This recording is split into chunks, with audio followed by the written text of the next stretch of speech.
नमस्कार, मैं हूं आपके साथ मयंक। देखिए, नॉर्थ कोरिया के जो लीडर है किम जोंग उन, उनकी तरफ से एक बड़ा ऐलान किया गया है।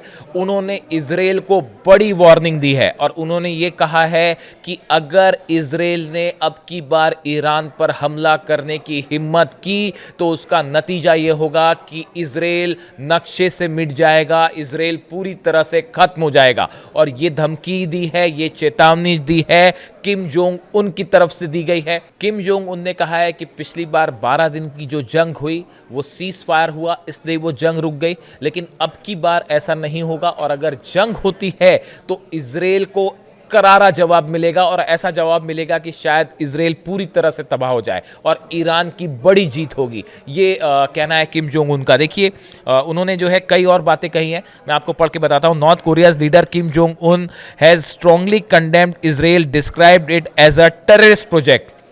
किम जोंग उन ने इजराइल को एक टेररिस्ट प्रोजेक्ट कहा है, उनकी तुलना एक टेररिस्ट प्रोजेक्ट से की है और कहा है कि supported by the United states. वो कहते हैं कि इजराइल जो है वो एक जो है टेररिस्ट प्रोजेक्ट की तरह है, जिसका समर्थन जो है वो अमेरिका कर रहा है और वो उसको सपोर्ट कर रहा है।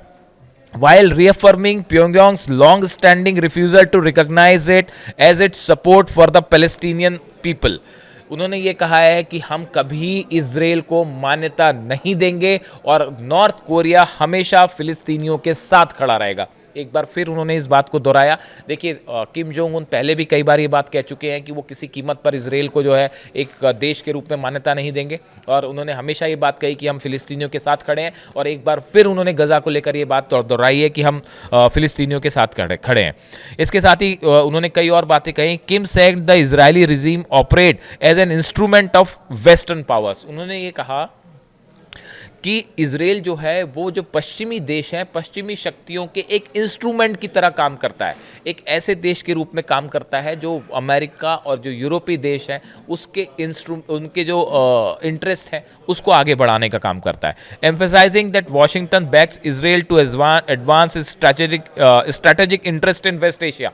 उनका ये कहना है कि अमेरिका अपने जो इंटरेस्ट होते हैं, अपने जो हित होते हैं, अपने जो लक्ष्य होते हैं, उसको इजराइल की मदद से पूरे मिडिल ईस्ट में और वेस्ट एशिया में लागू करने की कोशिश करता है। यानी किम जोंग उन ये कह रहे हैं कि इजराइल जो है एक टूल की तरह है जिसका इस्तेमाल अमेरिका कर रहा है।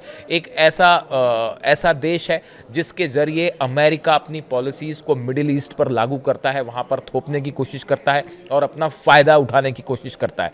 देखिए, किम जोंग उन ने पहले भी ये बात कही थी कि अगर जंग होती है तो हम हमेशा ईरान के साथ खड़े हैं, लेकिन अब ये ईरान के साथ खड़े रहने वाली बात जो है ये थोड़ी आगे बढ़ गई है। जो इंटेलिजेंस की खबरें आ रही हैं उन्होंने कई बड़े खुलासे किए हैं। बताया ये भी जा रहा है कि ईरान की जो बैलिस्टिक मिसाइल्स हैं उसको बनाने का काम नॉर्थ कोरिया में भी हो रहा है। नॉर्थ कोरिया में कई ऐसे कारखाने हैं जो ईरान की मिसाइल्स को बना रहे हैं। कई बड़े खुलासे ये कह रहे हैं जो कि इन्वेस्टिगेशन एजेंसीज़ की तरफ से और इस तरह की खुफिया रिपोर्ट्स आई जिसमें बताया गया कि ईरान के जो ड्रोन्स हैं, खास तौर पर शाहिद सीरीज़ के जो ड्रोन हैं वो भी नॉर्थ कोरिया में बनाए जा रहे हैं। इस पे हम अलग से एक वीडियो करेंगे। इसके साथ ही ये भी बताया जा रहा है कि नॉर्थ कोरिया की तरफ से कई मिसाइल टेक्नोलॉजीज़ जो हैं वो ट्रांसफ़र भी की गई हैं ईरान को। यानी ईरान के मिसाइल्स को लेके, ईरान के ड्रोन्स को लेके एक बड़ा प्रोजेक्ट जो है वो नॉर्थ कोरिया में चल रहा है और बताया जा रहा है कि किम जोंग उन अब खुलकर ईरान के साथ खड़े हैं। और ये भी कहा गया कि अगर अगली बार जंग होती है तो उसमें रशिया, चीन और नॉर्थ कोरिया, ये 3 देश ऐसे होंगे जो शायद एक बड़ी एग्रेसिव भूमिका निभाएं ईरान के साथ। और यही बात उन्होंने फिर एक बार कही है। देखिए, पिछले 48 घंटे में जिस तरह से इजराइल के जो चीफ ऑफ स्टाफ है उनकी तरफ से बयान आया कि ईरान में बड़ी मिलिट्री एक्सरसाइज हो रही है, ईरान में जो है मिसाइल ड्रिल हो रही है और इसके चलते जो है वो ये भी कोशिश हो सकती है कि ईरान जो है इजराइल पर हमला कर दे। इसको लेकर बड़े खौफ रहा पिछले 48 से घंटे में और करीब पिछले 3 दिनों से इजराइल में काफ़ी खौफ है। जितने डिफेंस सिस्टम हैं, डेविड स्लिंग हो, थार्ड हो, आयरन डोम हो, सब एक्टिवेट कर दिए गए।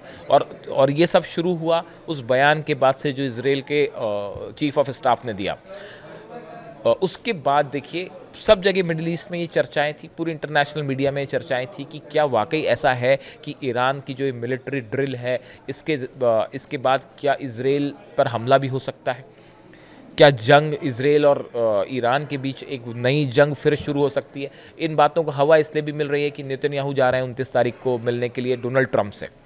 इन तमाम मुद्दों के बीच में नॉर्थ कोरिया की तरफ से स्टेटमेंट आना, किम जोंग उन की तरफ से स्टेट आना और ये कहना कि इजराइल एक टेररिस्ट प्रोजेक्ट है, अमेरिका उसको बैक कर रहा है और अगर ईरान और इजराइल की जंग होती है तो इस बार इजराइल नक्शे से ही मिट जाएगा, पूरी तरह से सफाया हो जाएगा इजराइल का।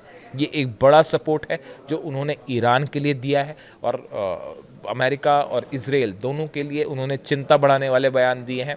और जो हथियारों को लेकर दोनों देशों के बीच में कोऑपरेशन चल रहा है वो शायद अब सबके सामने है।